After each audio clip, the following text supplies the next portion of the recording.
नमस्कार, मैं हूं आपके साथ आशा सरमाल। आप देख रहे हैं हर जिले की खबर, और हर जिले की खबर में आज हम सबसे पहले आपको दिखाएंगे कि अलग अलग जिले के अंदर आज ईद का त्योहार किस तरह से मनाया गया। आप देखिए, अलग अलग जगहों से आपको दिखाने की कोशिश की जा रही है कि किस तरह से जम्मू कश्मीर के अंदर आज ईद का पावन त्योहार मनाया गया।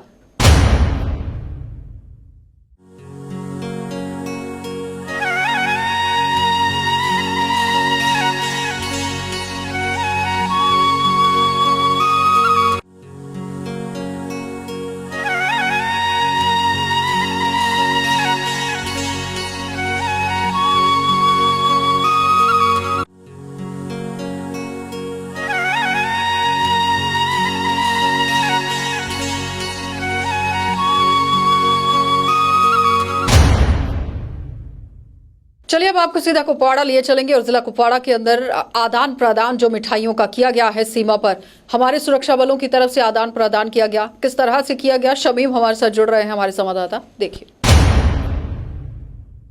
आज एक अलग ही भाईचारे की मिसाल कायम होती हुई नजर आई है सरहद पर। क्या कहेंगे, क्या कुछ था वहां का उस वक्त का नजारा? जी आशा, आपको मैं बताता चलूं क्या कि सरहद जिला कुपवाड़ा की बात करेंगे। जिस तरह टंगडार और केरन में जिस तरह आज हिंदुस्तान पाकिस्तान जो है वहां पे जो मिठाई बांटी गई है, तो वो एक तरफ से जिस तरह भाईचारा जो का यहाँ पे सिलसिला है वो यहाँ पे जारी है। कश्मीर में जो है, कश्मीर की बात करेंगे, यहाँ पे भाईचारा जो है वो अभी भी कायम दायम है। जिस तरह वहाँ के लोकल लोग हैं, यहाँ वहाँ के लोकल जो पुलिस ऑफिसर है या इंडियन आर्मी जो है वहाँ उस पुल पे गया आज, जो कि इस बड़े जो है ईद उल अजहा के मौके पे वहाँ पे उन्हें वहाँ पे मिठाई बांटी। तो ये एक अच्छे इनिशिएटिव लिया गया है। जो अगर इससे पहले जो बात करेंगे, जिस तरह की सीज फायर वायलेशन का जो वहाँ पे रोका था, पिछले अगर ईद उल फितर की बात करेंगे या ईद उल अजहा की बात करेंगे, तो वहाँ पे भी आज भी वहाँ पे ये देखने को मिल रही है कि वहाँ पे आज जो है उन्होंने वहाँ पे मिठाई बांटी। क्या लगता है शमीम, जब इसी तरह से आदान प्रदान हुआ है तो एक अमन और शांति की आबो हवा जो है वो साथ ही महसूस होती हुई नजर आई होगी वहां पर? जी आशा, आपको मैं ये बता दें, अगर टंगडार या केरन की बात करेंगे तो लोग काफी खुश नजर आ रहे हैं। लोग इस चीज का सराहना कर रहे हैं कि जिस तरह आज ईद उल अजहा पे जिस तरह वहाँ पे मिठाई बांटी गई है, तो लोग चाहते हैं कि ये अमन की जो लहर जो है वो आ रही है, कि ये कुछ ऐसा अच्छा जो नजर आ रहा है कि वहाँ पे जो जिस तरह वहाँ पे मिठाई बांटी गई है, तो जाहिर सी बात है लोगों में काफी खुशी देखने को मिल रही है। जिस तरह ईद पे काफी गहमा गहमी देखने को मिल रही थी मार्केट में, वो ऐसा आज कुछ नहीं देखने को मिल रहा है। कि जिस तरह जिला इंतजामिया ने पहले ही एडवाइजरी जारी की है कि यहाँ पे जिस तरह एसओपीज की तरफ से जिस तरह पूरे गाइडलाइन दी गई, तो लोगों ने उस तरह की जहाँ पे अपने अपने इलाके में आज अपने ईद उल अजहा जो है वो अपनी नमाज वहाँ पे अदा किया, और ज्यादातर जो है सोशल मीडिया के जरिए, व्हाट्सएप के जरिए अपने रिश्तेदारों दोस्तों को आज ईद के जो है विशेष किए। जी आशा, यानी पूरी तरह से एसओपीज का पालन किया जा रहा है हर जगह पर। मार्केट को लेकर बात करें तो वहां पर किस तरह से रश है आज के दिन? नहीं, वैसा कुछ नहीं। जिस तरह एक साल से पैंडेमिक में यहाँ पे बिल्कुल जो है आज भी मार्केट पूरा बंद रहा। जिस तरह जिला इंतजामिया जम्मू कश्मीर पुलिस ने पहले ही एडवाइजरी जारी की है कि एसओपीज को फॉलो करिए, जिस तरह की 2 गज दूरी रखिए, मास्क पहनना जरूरी है। ये आज तो वैसे पहले तो एसओपीज़ को फॉलो करना पड़ा। पहली बात तो ये है। दूसरी बात ये है कि मस्जिद में नमाज हुई, और जैसे कि ज़ोर शोर से नमाजें हो रही थी और ज़्यादा भीड़ें हो रही थी, वैसे नहीं हुई, आराम से नमाज हुई। और जी, वहाँ सोशल मीडिया पे विश हमने वैसे भी किया है, बट जैसे कर रहे थे, मिल के कर रहे थे या उनसे या आमने सामने जाके विश कर रहे थे, वैसे नहीं किया। सोशल मीडिया पे ज़ोर शोर से अच्छे से किया सोशल मीडिया पे हमने उनको विश।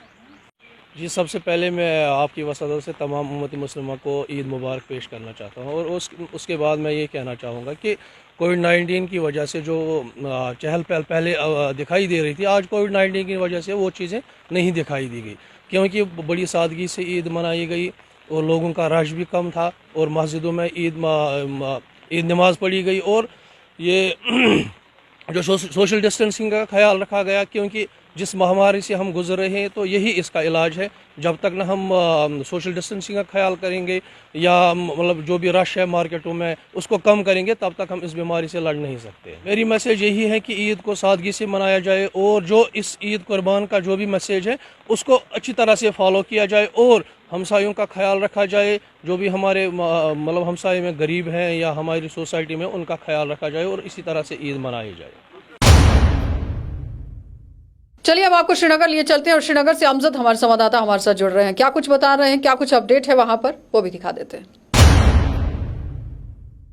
जहां एक तरफ पूरे हिंदुस्तान में और जम्मू कश्मीर में ईद उल अजहा मनाई जा रही है, वहीं दूसरी तरफ बाजारों में, मस्जिदों में और ईदगाहों में जो रौनक हर साल देखने को मिलती थी, इस बार फिर लगातार चौथी ईद में देखने को नहीं मिली। एक तरफ प्रशासन ने पूरी तरह से इस चीज की सुनिश्चित कर दी थी, इस चीज को कि किसी भी मस्जिद में 25 से ज्यादा लोग नमाज पढ़ने के लिए इकट्ठा ना हो। वहीं दूसरी तरफ बड़ी मस्जिदों में, ज़ियारतों में, ईदगाहों में किसी भी तरह की इजाजत नहीं दी गई। यानी दरगाह हजरत बल की बात करें, ईदगाह श्रीनगर की बात करें या जामा मस्जिद की बात करें, कहीं पर भी प्रशासन ने नमाज ईद को अदा करने की जो इजाजत है वो नहीं दी। और लगातार पिछले 2 दिन से ही नजर आ रहा था कि लोगों का फुटफॉल बाजारों की तरफ काफी कम था। यानी इस चीज का अंदाजा लगाया जा रहा था कि लोग इस बार भी शायद ईद उस रौनक से ना मना पाए जिस रौनक से पिछले कई सारे सालों से लगातार जम्मू कश्मीर के अंदर ईद मनाई जा रही है। वहीं दूसरी तरफ तैयारियों में खलल जम्मू कश्मीर बैंक ने भी डाली, क्योंकि जेके बैंक का एम-पे एप्लीकेशन कल 11 बजे से लेकर लगातार अभी तक बंद है और चालू नहीं हुआ। यानी जो लोग उम्मीद लगाए बैठे थे कि इस ईद से कुछ कमाई होगी,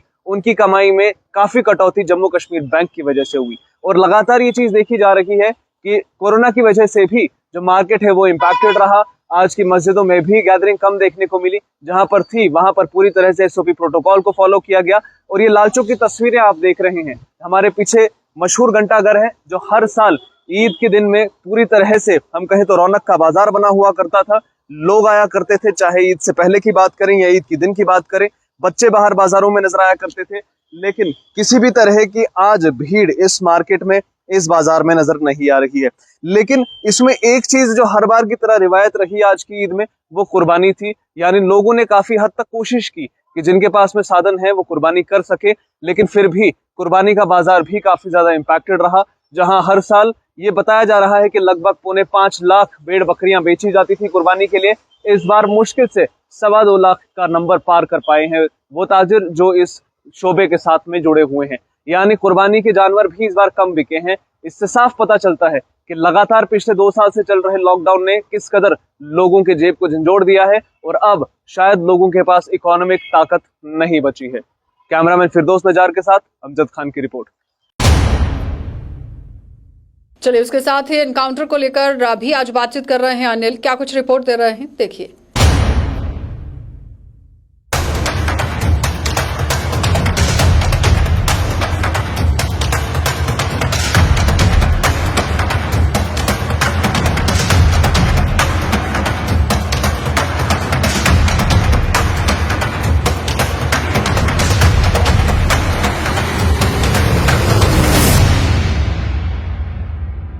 ठीक एक दिन ईद से पहले दर्दनाक वाकया जो है साउथ कश्मीर में देखने को मिला है।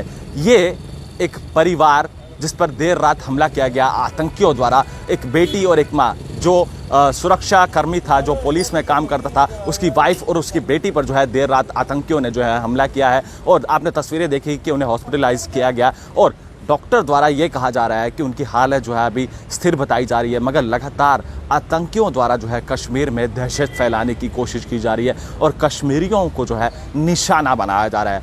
और उम्मीद करेंगे कि वो जल्द से जल्द जो है सुरक्षित अपने घर वापस लौटें।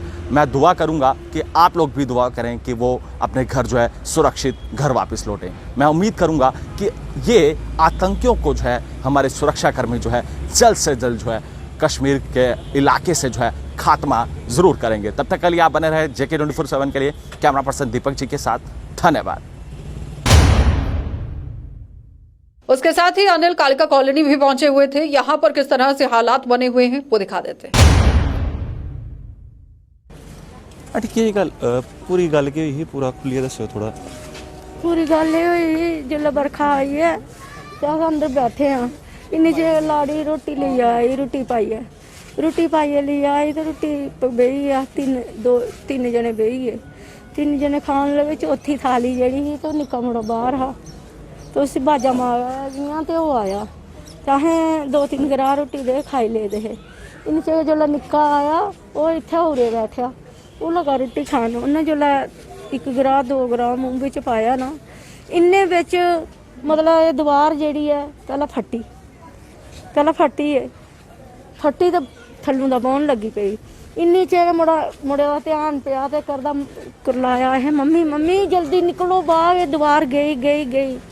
इन्नी बिच जेह्ड़े सेंटर दी दीवार ही बिच दी मतलब ਦਰਵਾਜ਼ੇ ਦਰਵਾਜ਼ੇ ਜਿਹੜੇ ਉਹ ਬਹਿਣ ਲੱਗੀ ਪਏ। ਇੰਨੇ ਵਿੱਚ ਬਹਿੰਦੇ ਜਿਹੜੀ ਇਹ ਵਿੱਚ ਦੀਵਾਰ ਹੀ ਬਾਥਰੂਮ ਦੀ ਤੇ ਲੈਟਰਿੰਗ ਦੀ ਤੇ ਕਮਰੇ ਦੀ ਉਹ ਬਹਿ ਗਈਆਂ ਜੋ ਪੂਰਾ ਫਿਰ ਪੂਰਾ ਕਮਰਾ ਹੀ ਬਹਿ ਗਿਆ ਪੁੱਤਰ ਸਾਰਾ ਜੋ छीना जो मतलब सब कुछ पता ही भी नहीं लगा कुधर गया। पानी उस वेले इन्नी रफ्तार विच हाँ इन्नी तेज विच पानी हाँ ये मुड़ा जड़ा खलोते दा है इसी बड़ी मुश्किल बचाया। ये लगी पिया देखो बच्चा कुहादा भी कोई कार जड़न लगता है तो उसी बड़ी तकलीफ होती है। क्यों तकलीफ होती क्या ये कर्जा भी नहीं मुकाएगा। ये मुड़ा काबरी गया जो काबरी पागल हो गया तो आइए तो समान पकड़ने की कोशिश करन लगी पिया। फिर मल्ले साग लगी है तो इसी बाहर कढ़िया कि तू बाहर निकली आ समान फिर मिली जाना तू बाहर निकली आ सानू समान नहीं चाहिए तू बाहर इसी पकड़ी है बड़ी मुश्किल बाहर कढ़िया। ਉਹਦੇ ਬਾਅਦ ਵਿੱਚ बच्चा बस पहला डिग्गा साढ़े तो बाद फिर गुआंढियां दा आई है पूरा गुआंढियां दा पूरा लगी पिया डिग्गन। बच्चे ले लेइए सारे अपने बाहर एक कुहा दी गड्डी लगी दी ही ਉਹਦੇ ਵਿੱਚ दो बच्चे निक्के उन्हें की पाया असें बच्चे की गड्डी विच पाई है अपनी दिखन लगे जा अपनी जान की खुदा होर ते नीना दरार आई गई होर ते नीना पूरा जान लगा। उन्हें बरांडा अद्धा बरांडा चली गया ये बरांडे का सानू सारा है अगर ये भी डिगे चाहे पूजा रूम है ये पूजा रूम घर कौन कौन है ते काम काम कियां चलदा ते गुजारा कियां चलदा पूरे परिवार। बेटा मुड़ा जेड़ा नरवाल ग्रीस का काम करता है मैं सब्जी बेचनी हाँ मैं मंडी का सब्जी ले आइए सब्जी बेचनी है पुत्र इस करिए साड़ा गुजारा चलता ताकि जेड़ी सब्जी चलो सब्जी घर दी होई जंदी जेड़ी ओहदे च बचत होंदी समझ लो थोड़ा खर्चा मैं संभाली लेदा थोड़ा बच्चा जेड़ा वहाँ कमेटियां पाने कमेटियां पाई ते घर बनाए पुत्र बड़ी मुश्किल कन्नै बनाए मेरा बच्चा बड़ी ज़्यादा मुश्किल कन्नै बनाया। सिर देख ले सिर जगह अज दिसंबर की 7 तरीक में मंडी डिगी 2 महीने प्लस्तर रहा अजे तक लत्त नहीं मेरी बच्ची जुड़ी दी दिखी लो मेरी लत्त अजे तक लत्त नहीं मेरी जुड़ी दी है। फिर भी मैं लाचार हुई है मंडी जानी है कमेटियां देने वास्ते पर मैं कमेटियां देनियां ना पाई बच्चा जो कर्जा लेदा होवे उन्हें थोड़ा दिखना कि अस खा दे कि नहीं खा दे उन्हें तो मंगना ही मंगना है उन्हें थोड़ा दिखना है। इस तरह करिए साड़ा गुजारा चला रहा बच्चे ते अंकल ने उनकी भी उम्र हो गई थी वो भी गड्डियों के थल्ले बड़िया ग्रीस का काम करते मगर उनके कोल काम नहीं होंदा।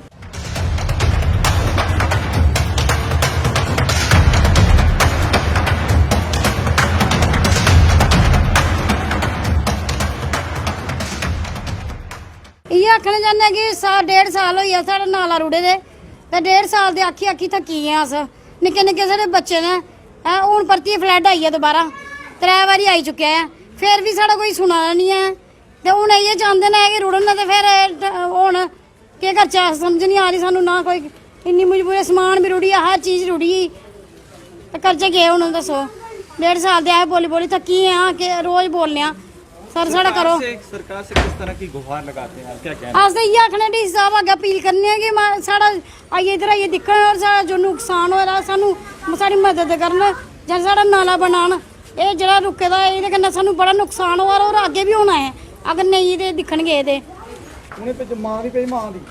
देख सकते हैं कि जिनके घर का नुकसान हुआ है उनसे भी बातचीत करना चाहेंगे कि पहली बार इन्होंने ऐसा मंजर नहीं देखा है बार बार ऐसा मंजर देखा है मगर क्या जब वोट मांगने यहाँ पर तमाम लोग यहाँ पर आते हैं तो बड़े बड़े दावे किए जाते हैं बड़े बड़े बातें की जाती हैं और बड़े बड़े खोखले दावे रह चुके हैं इस समय। सर क्या कहना चाहेंगे क्या वो मंजर था पहले भी ऐसा 12 तारीख को देखने को मिला और आज एक बार फिर से मूसलाधार बारिश जो है वो देखने को मिली है। मौसम विभाग की तरफ से सख्त चेतावनी दी गई है कि तेज़ बारिश जो है वो हो सकती है तो क्या लगता है आपको।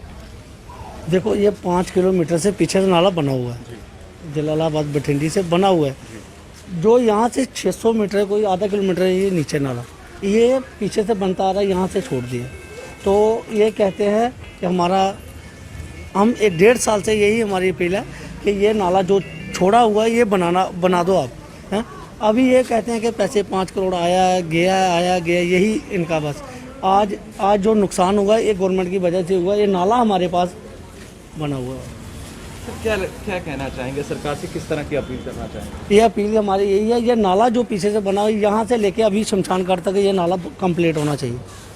मैं इस वक्त जम्मू में मौजूद हूं और आपको बताते चले कल देर रात हुई बारिश के बीच जो है लगातार आप नुकसान ठीक मेरे पीछे देख रहे होंगे और मौसम विभाग की तरफ से जो है सख्त चेतावनी दी गई है कि और मूसलाधार बारिश जो है वो जम्मू कश्मीर के अंदर शासित प्रदेश में हो सकती है। हालांकि आज की तस्वीरें जो हम आपको दिखाने की कोशिश कर रहे हैं और मौसम विभाग की तस्वीरें और जो यहाँ पर अगर हम सूरत हाल आपको ज़मीनी सतह का बताएं तो काफ़ी ज़्यादा लोगों का जो है नुकसान हुआ है और लोगों से भी बातचीत करना चाहेंगे, यहाँ के जो स्थानीय पार्षद हैं उनसे भी बातचीत करना चाहेंगे। मगर पहले तस्वीरें जो आप देखिए यहाँ के मंजर और देर रात हुई मूसलाधार बारिश और उससे पहले एक हफ्ता पहले भी बारिश हुई थी, मगर मूसलाधार बारिश ने आम जनता की कमर तोड़कर रख दी है। हालांकि प्रशासन की कोई भी यहाँ पर सहूलियत जो है आम जनता तक जो नहीं पहुँच पाई है। लगातार मूसलाधार बारिश की चेतावनी जो है मौसम विभाग की तरफ से जो है वो दी गई है और काफ़ी ज़्यादा नुकसान जो है आप देख सकते हैं।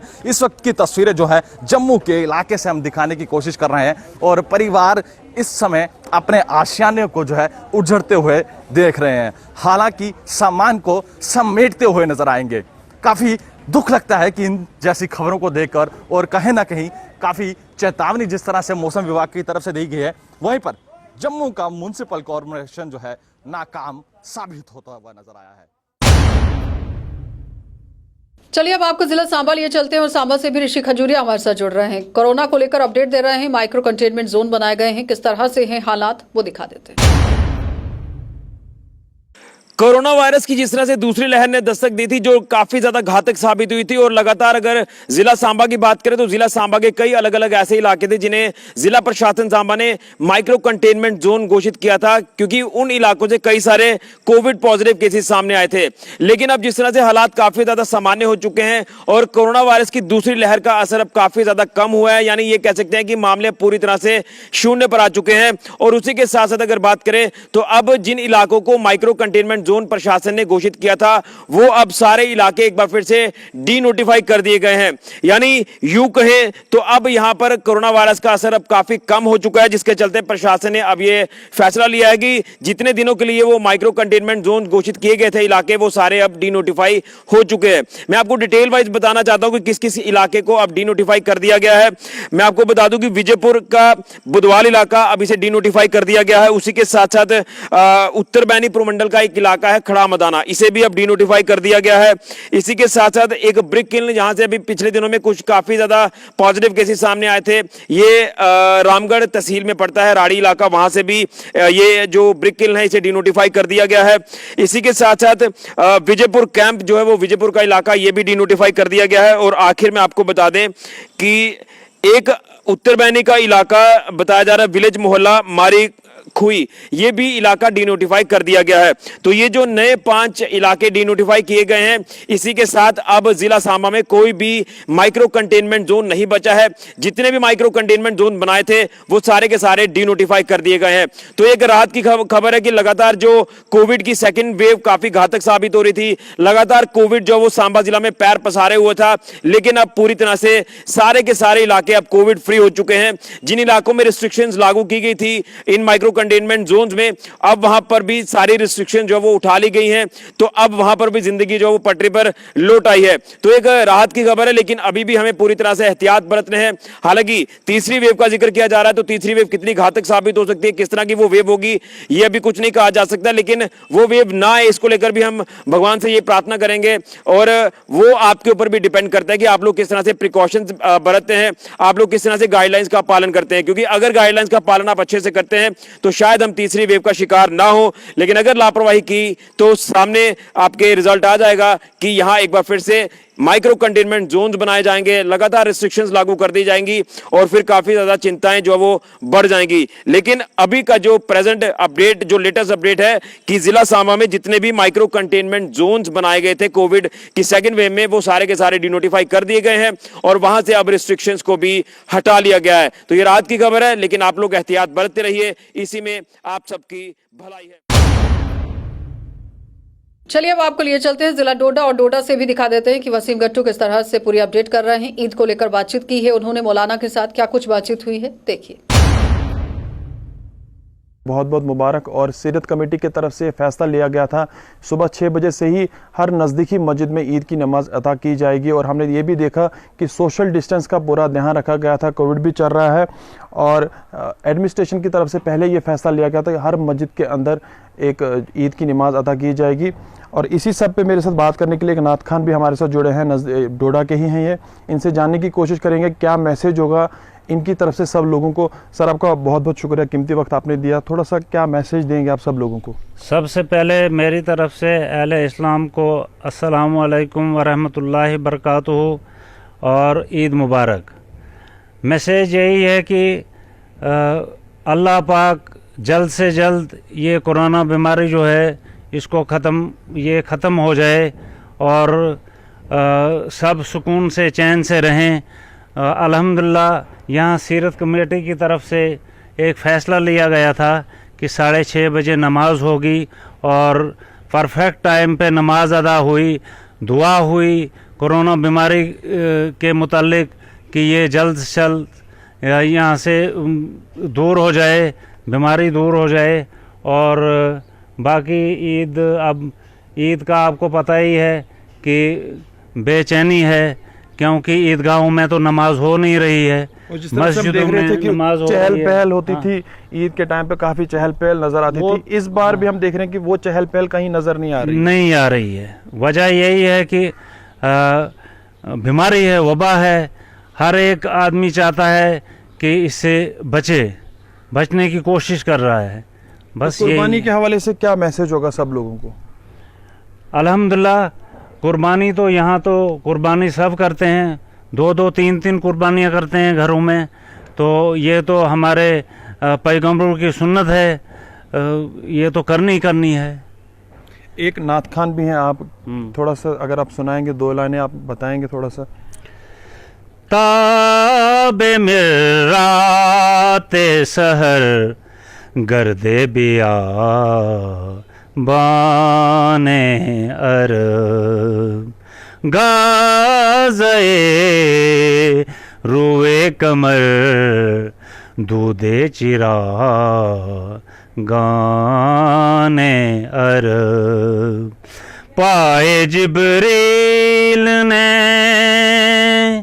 सरकार से क्या क्या अलकाब रुए कमर दूधे चिरा गाने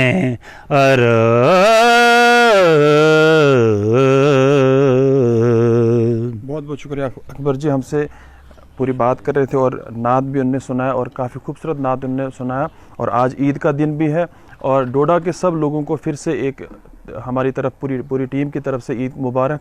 और डोडा के लोग मुबारक के मुस्तहिक हैं जिस तरह से उन्होंने आज अपना पूरा जज्बा दिखाया। कोविड की जो महामारी चल रही है, जिस तरह से हम देख रहे थे कि पूरा सोशल डिस्टेंस हर मस्जिद के अंदर रखा गया। और यही मैसेज सब लोगों को इनने भी दिया कि जिस तरह से महामारी चल रही है इसको अगर हमने हटाना होगा तो जो भी SOP जो भी गाइडलाइंस उन पर ध्यान देने की काफ़ी ज़्यादा ज़रूरत है।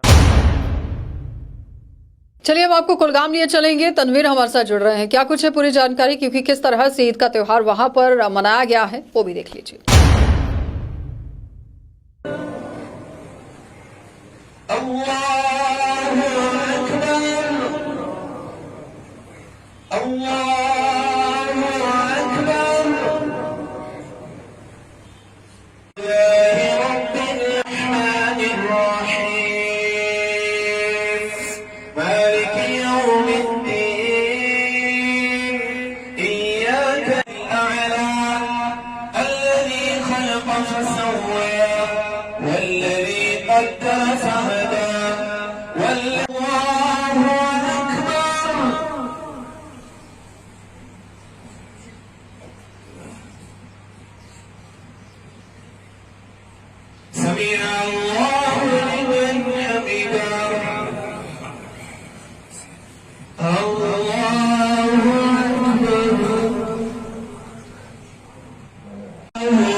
पालन मैं अपनी तरफ से और औकाफ कमेटी सिमनानिया कुलगाम की तरफ से और इंतजामिया मस्जिद सिमनानिया की तरफ से पूरे अहले इस्लाम को ईद उल अजहा की मुबारकबाद पेश करना चाहता हूँ और अल्लाह तबारक व तआला से दुआगो हूँ कि अल्लाह रब्बुल इज़्ज़त पूरी उम्मत मुस्लिमा को सलामत रखे और बिलखुसूस जो इस वक्त कोविड की लहर इस वक्त पूरे आलम में इस वक्त फैली हुई है, यही दुआ इस वक्त की गई कि अल्लाह रब्बुल इज़्ज़त हमें इस कोविड की वबा से महफूज रखे और इसे हमें अब छुटकारा नसीब फरमाए।